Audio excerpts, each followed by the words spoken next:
F hub వారి పియాన్ the flea గచ్చిబౌలిలో డిసెంబర్ 15న రాహుల్ సిప్లిగంచే Oscar range live concert. For booking contact.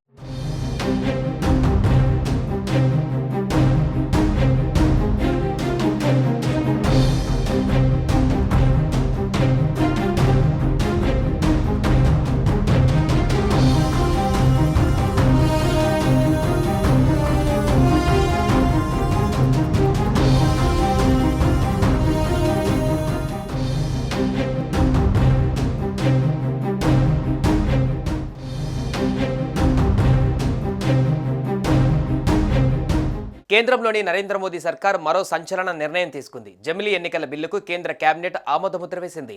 ఇప్పటికే జమిలీ ఎన్నికలపైన రామ్నాథ్ కోవింద్ కమిటీ సిఫారసులకు ఆమోదం తెలిపిన కేంద్రం తాజాగా జమిలీ ఎన్నికల బిల్లుకు కేబినెట్లో ఆమోదముద్ర వేశారు.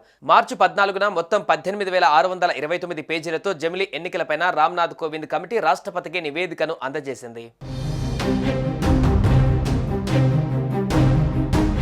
దేశం మొత్తం ఒకేసారి ఎన్నికల నిర్వహణకు సంబంధించిన జమిలీ బిల్లుకు కేంద్ర కేబినెట్ ఆమోదముద్ర వేయడంతో ఈ బిల్లు పార్లమెంటు ముందుకు చర్చకు రానుంది. దేశంలో వేరువేరుగా ఎన్నికల నిర్వహణ దేశ ప్రగతికి ఆటంకంగా పరిణమిస్తోందంటూ కేంద్రంలోని బీజేపీ మొదటి నుంచి వాదిస్తోంది. ఈ మేరకు మోదీ నేతృత్వంలో జరిగిన కేబినెట్ భేటీలో ఆమోదముద్ర పడింది. రాబోయే సాధారణ ఎన్నికలు జమిలీగానే జరపాలని ప్రధాని నరేంద్ర మోదీ కృతనిశ్చయంతో ఉన్నారు. అందుకోసం వ్యూహాత్మకంగా అడుగులు వేస్తున్నారు. కానీ పార్లమెంటులో రాజ్యాంగ సవరణలకు కూటమికి అవసరమైన సంఖ్యాబలం లేదు. అయినా ఈ బిల్లు ఆమోదించుకునేందుకు ముందుకు వెళ్లాలని మోదీ భావిస్తున్నారు. ఇక ముందుగా పార్లమెంట్లో బిల్లును ప్రవేశపెడతారు.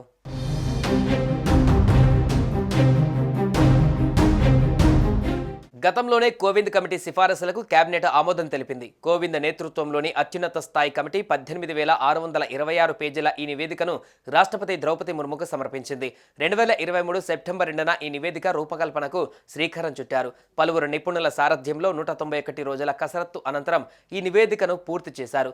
తొలి దశలో లోక్సభ, అసెంబ్లీ ఎన్నికలు ఒకేసారి నిర్వహించాలని, తర్వాతి 100 రోజులలో రెండవ దశలో స్థానిక సంస్థల ఎన్నికలు నిర్వహించాలని కోవింద్ కమిటీ ఈ నివేదికలో సిఫారసు చేసింది. మరోవైపు జమిలీ ఎన్నికలకు దాదాపు 32 రాజకీయ పార్టీలు అంగీకారం తెలపగా మరో 13 పార్టీలు వ్యతిరేకించాయి. ఇక జమిలీ ఎన్నికల బిల్లును ప్రస్తుత పార్లమెంట్ శీతాకాల సమావేశంలో ప్రవేశపెట్టనున్నారు. 2027లో దేశవ్యాప్తంగా అన్ని రాష్ట్రాల అసెంబ్లీలతో పాటు లోక్సభకు కూడా ఎన్నికలు నిర్వహించాలని కేంద్ర ప్రభుత్వం కసరత్తు చేస్తోంది.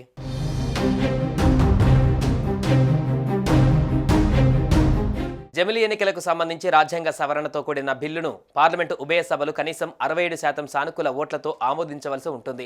అంతేకాకుండా ఎన్నికల అంశం ఉమ్మడి జాబితాలో ఉన్న నేపథ్యంలో ఈ బిల్లుకు దేశంలోని కనీసం సగం రాష్ట్రాల అసెంబ్లీలు ఆమోదముద్ర వేయాలి. అంటే 543 స్థానాలు ఉన్న లోక్సభలో కనీసం 67% అంటే 362 ఎంపీలు ఓ బిల్లుకు అనుకూలంగా ఓటు వేయాలి. దీంతో పాటు రాజ్యసభలో 245 సీట్లలో 67% అంటే 164 మంది సభ్యులు ఈ బిల్లును సమర్థించాలి.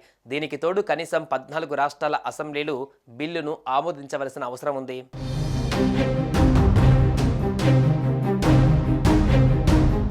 సుమన్ టీవీలో మీ పర్సనల్ అండ్ బిజినెస్ ప్రమోషన్స్ కోసం కింది నెంబర్కి కాంటాక్ట్ చేయండి.